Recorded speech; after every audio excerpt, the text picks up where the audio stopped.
जय माता दी। नवरात्रि का त्यौहार देवी माँ को समर्पित है और यह पूरे 9 दिनों तक मनाया जाता है। ऐसे में कई बार लोगों के मन में यह सवाल आता है कि नवरात्रि की शुरुआत कब और कैसे हुई।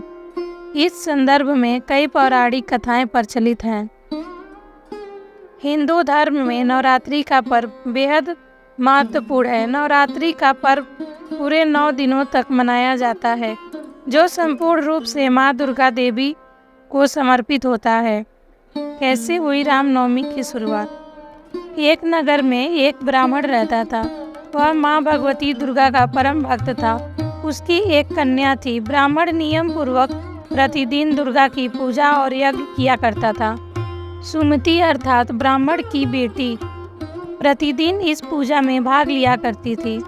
एक दिन सुमति खेलने में व्यस्त होने के कारण भगवती पूजा में शामिल नहीं हो सकी। यह देखकर उसके पिता को क्रोध आ गया और क्रोधवश उसके पिता ने कहा कि वह उसका विवाह किसी दरिद्र और कोढ़ी से करेगा। पिता की बातें सुनकर बेटी को बड़ा दुख हुआ और उसने पिता के द्वारा क्रोध में कही गई बातों को सहज ही स्वीकार कर लिया। कई बार प्रयास करने से भी भाग्य का लिखा नहीं बदलता है। अपनी बात के अनुसार उसके पिता ने अपनी कन्या का विवाह एक कोढ़ी के साथ कर दिया। सुमति अपने पति के साथ विवाह कर चली गई। उसके पति का घर न होने के कारण उसे वन में घास के आसन पर रात बड़े कष्ट में बितानी पड़ी। गरीब कन्या की यह दशा देखकर माता भगवती उसके द्वारा पिछले जन्म में की गई उसके पुण्य प्रभाव से प्रकट हुई और सुमति से बोली, हे कन्या, मैं तुम पर प्रसन्न हूँ। मैं तुम्हें कुछ देना चाहती हूँ। मांगो, क्या मांगती हो। इस पर सुमति ने उनसे पूछा कि आप मेरी किस बात पर प्रसन्न हैं। कन्या की यह बात सुनकर देवी कहने लगी, मैं तुम पर पूर्व जन्म के तुम्हारे पुण्य के प्रभाव से प्रसन्न हूँ। तुम पूर्व जन्म में भील की पतिव्रता स्त्री थी।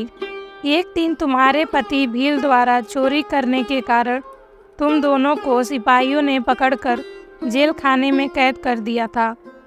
उन लोगों ने तुम्हें और तुम्हारे पति को भोजन भी नहीं दिया था।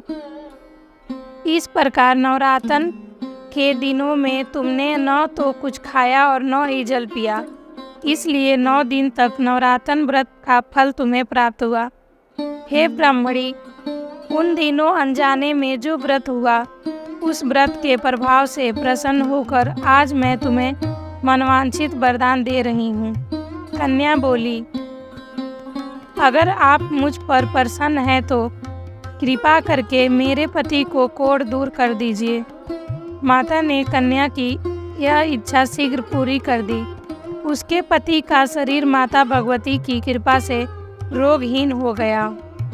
एक पौराणिक कथा के अनुसार नवरात्रि में माँ दुर्गा ने महिषासुर नामक राक्षस का वध करके देवताओं को उसके कष्टों से मुक्त किया था।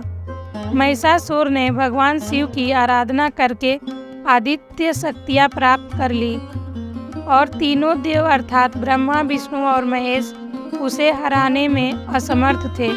महिषासुर राक्षस के आतंक से सभी देवता भयभीत थे।